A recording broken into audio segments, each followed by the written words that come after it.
దివ్యాంగుల నైపుణ్యాన్ని అందరూ ప్రోత్సహించాలని ఏపీ గవర్నర్ అబ్దుల్ నజీర్ తెలిపారు. ఏయూ మెరైన్ గ్రౌండ్స్లో జాతీయ స్థాయి దివ్య కళా మేళాను జ్యోతి ప్రజ్వలన చేసి ఈరోజు ప్రారంభించారు. ఈ కార్యక్రమంలో గవర్నర్ అబ్దుల్ నజీర్, కేంద్ర మంత్రి వీరేంద్ర కుమార్, విశాఖ ఎంపీ శ్రీ భరత్ పాల్గొన్నారు. దివ్యాంగుల సంక్షేమం కోసం సహకరించిన సంస్థలను సత్కరించారు. ఈ సందర్భంగా ఏపీ గవర్నర్ మాట్లాడుతూ విశాఖపట్నంలో దివ్య కళా మేళాను ప్రారంభించడం ఆనందంగా ఉందని తెలిపారు.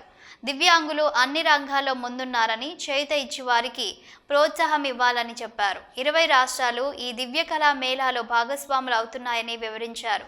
దివ్యాంగుల ఆర్టిఫిషియల్ అవయవాలు పరికరాల తయారు కేంద్రాలు చక్కగా నడుస్తున్నాయని ఏపీ గవర్నర్ అబ్దుల్ నజీర్ వెల్లడించారు. సాధారణ ఒలింపిక్స్లో 6 మెడల్స్ వస్తే పారా ఒలింపిక్స్లో 29 మెడల్స్ భారత్కి వచ్చాయని విశాఖపట్నం ఎంపీ శ్రీ భరత్ తెలిపారు. అది భారతదేశంలో దివ్యాంగుల శక్తి అందరికీ తెలిసేలా చేసిందని ఎంపీ శ్రీ భరత్ అన్నారు. ఇవాళ విశాఖపట్నంలో దేశవ్యాప్తంగా జరుగుతున్న దివ్య కళామేళ 19వ దివ్య కళామేళ విశాఖపట్నంలో ఇవాళ మన ఆనరబుల్ గవర్నర్ అబ్దుల్ నజీర్ గారు అండ్ కేంద్ర సోషల్ జస్టిస్ ఎంపవర్మెంట్ మంత్రి వీరేంద్ర కుమార్ గారి ఆధ్వర్యంలో ఇవాళ ప్రారంభించడం జరిగింది. వర్షం వల్ల కొంత బిగినింగ్లో డిస్టర్బ్ అయినా సరే వర్షం ఆగిపోవడం వల్ల ప్రోగ్రామ్ అంతా బాగా జరిగి దాని తర్వాత స్టాల్స్ కూడా కొన్ని మంత్రి గారితో చూడడం జరిగింది. దీని వెనకాల ఉద్దేశం కేంద్ర ప్రభుత్వం ఏంటి అంటే ఇవాళ దివ్యాంగులకి ఒకటి సమాజంలో ఇచ్చే గౌరవము, వాళ్ళు సంతకాల మీద నిలబడే అవకాశాలు ఎప్పుడైతే ప్రభుత్వం దాని మీద కొంచెం చొరవ తీసుకుంటుందో, వాళ్ళు కొంత డిగ్నిటీ తయారు చేయగలుగుతారో, వాళ్ళలో ఆత్మవిశ్వాసం వస్తుందో, వాళ్ళు కూడా సంతకాల మీద నిలబడే ప్రయత్నం కూడా మొదలుపెడతారు. ఇవాళ ఈ స్టాల్స్ అన్నీ కూడా రకరకాల వృత్తుల్లో పనిచేసే వాళ్ళు, ప్రత్యేకంగా కళల్లో అంటే ఇక్కడ బట్టలు చేసేవాళ్ళు, పాటలు చేసేవాళ్ళు, ఆర్ట్ చేసేవాళ్ళు, ఇతర రాష్ట్రాలు 20 రాష్ట్రాల నుంచి ఇంచుమించు 90 మంది దివ్యాంగులు రావడం జరిగింది ఇక్కడికి. వాళ్ళు ఈ జరగబోయే 9 రోజుల మేళల్లో కూడా వాళ్ళ ప్రోడక్ట్స్ ఇక్కడ ఉంటాయి. అందరినీ కోరేది ఏంటంటే వచ్చి వాళ్ళు చేసిన పనిని చూసి వాళ్ళని అప్రిషియేట్ చేస్తూ కొన్ని వస్తువులు కూడా మన జీవితంలో వాడుకునేవి కాబట్టి కొనవలసింది అందరినీ కోరుతున్నాము. మంత్రి గారు మాట్లాడుతూ కూడా చెప్పారు, నేను కూడా మాట్లాడుతూ చెప్పాను.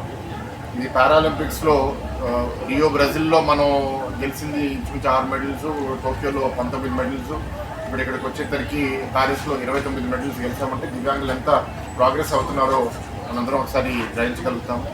అంతేకాకుండా వాళ్ళ సంతకాల మీద నిలబెట్టేట్టు వాళ్ళకి లిమ్స్ కూడా ఇవాళ చాలా స్వచ్ఛంద సంస్థలు ముందుకొచ్చి ఆర్టిఫిషియల్ లిమ్స్ కూడా తయారు చేసి వాళ్ళకి సపోర్ట్ చేస్తున్నారు.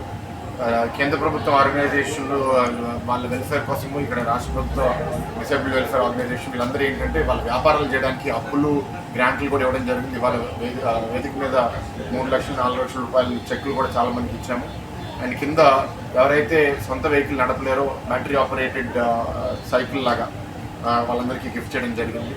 సో చాలా ఆనందంగా ఉంది ఇట్లాంటి మంచి కార్యక్రమం విశాఖపట్నం రావడం. ఈ 9 రోజులు అందరూ పాల్గొనాలని కోరుకుంటున్నాము.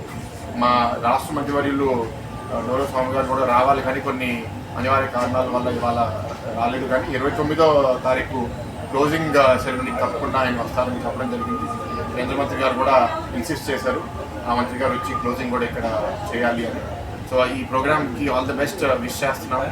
అండ్ ప్రత్యేకంగా విశాఖ నగరంలో కూడా ఎక్కువ మంది దివ్యాంగులు సెటిల్ అవుతారు, ఎందుకంటే ఇక్కడ అవకాశాలు కూడా ఎక్కువ ఉంటాయి కాబట్టి వాళ్ళు కూడా ఒక వృత్తి వ్యాపార దారి సృష్టించే బాధ్యతగా మీకు కూడా ప్రజాప్రతినిధులు ఉండడం కాబట్టి ఇట్లాంటి స్కీమ్స్ కార్పొరేషన్ ద్వారా కూడా కుదిరినంత వరకు అందరికి సహాయం చేస్తాం.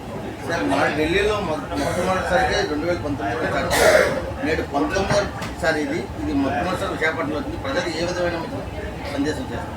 అదే నేను ఇప్పుడు చూశానండి, వాళ్ళందరికీ ఏంటంటే ఉత్సాహంగా ఉన్నారు, ఆనందంగా ఉన్నారు. That is a good sign. రకరకాల ప్రాంతాల నుంచి చూస్తున్నారు. మంత్రి గారు కూడా చూస్తుంటే నాకు చాలా ఆనందంగా ఉంది. అందరితో కలిసిపోతున్నారు, అసలు అహం అనేదే లేదు, అందరితో ప్రేమగా మాట్లాడుతున్నారు. జెన్యున్గా ఆయనలో కేరింగ్ కనపడుతుంది. ఇట్లాంటి మంత్రి ఇట్లాంటి ఒక డిపార్ట్మెంట్కి రావడం అనేది దేశానికి చాలా మంచిగా అని భావిస్తున్నాను. ఆయన ప్రోత్సాహంతో తప్పకుండా ఇట్లాంటి కార్యక్రమాలు ముందుకు తీసుకెళ్తూ ఉంటాము, అందరినీ ప్రోత్సహిస్తాము. ఆంధ్రప్రదేశ్కి ఎన్ని స్టాల్ ఇచ్చేసారు?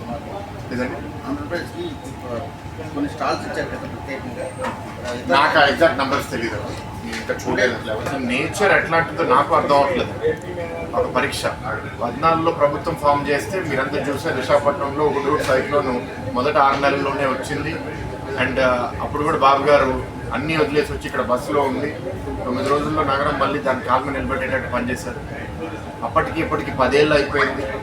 మళ్ళీ ఇవాళ ఫ్లడ్స్ విజయవాడ గుంటూరు ప్రాంతంలో వస్తే ఈసారి కూడా మేమెవరూ ఊహించని విధానంగా మళ్ళీ వచ్చి బస్సులో ఉండి 10 రోజులు ఉండి అందరినీ పరిగెత్తించి మళ్ళీ నగరాన్ని కాలు మీద నిలబెట్టారంటే అసలు జోహార్ అసలు అట్లాంటి నాయకులకి. మా ఆయన చూస్తే మీ అందరూ ఏంటి మేము ఇంకా ఇంత స్లోగా ఉన్నాం ఇంత కంపేర్ చేస్తాం అని అనిపిస్తుంది. అట్లాంటి నాయకులు రాష్ట్రం కొనడం అనేది చాలా గొప్ప విషయం. మనం ఎలక్షన్స్ అప్పుడు 5 విషయాలు మనం తప్పకుండా చేస్తాం అయిపోయిన వెంటనే అని అన్నాము. మీరు కూడా నేను ఏదైనా మిస్ అయితే నాకు గుర్తు చేయాలి. డిఎస్సి పెడతా అన్నాము, పెట్టాము. లా ఇది మన ల్యాండ్ లా అది మనం రద్దు చేస్తా అన్నాము. ల్యాండ్ టైటిలింగ్ యాక్ట్ అది మనం అబాలిష్ చేసాము. పెన్షన్ మనం 3,000 నుంచి 4,000 చేస్తా అన్నాము, అది కూడా చేయడం జరిగింది. సో నిన్న మేము విజయవాడలో చంద్రబాబు గారితో, పవన్ కళ్యాణ్ గారితో, పురంధేశ్వరి గారితో, పల్లా శ్రీనివాస్ గారి వాళ్ళ ఆధ్వర్యంలో ఈ ప్రోగ్రాం కలిపి 100 రోజులు మనం ఏమేమి కార్యక్రమాలు చేసాం 100 కార్యక్రమాలు కూడా లిస్ట్ చేయడం జరిగింది. ఆ ఇంటి మీద కొంత వాళ్ళు కూడా విశ్లేషించారు. ప్రజల లోపలికి కూడా ఇప్పుడు వెళ్ళి ఏం జరిగింది 100 రోజుల్లో పాజిటివిటీ ఉంది, కానీ ఏంటంటే 100 రోజుల్లో ఇన్ని జరిగినాయా అని చెప్పే బాధ్యత కూడా మాకు ఉంది. కాబట్టి మేము కూడా వెళ్ళి చెప్తాం. అయితే నా వరకు ఒక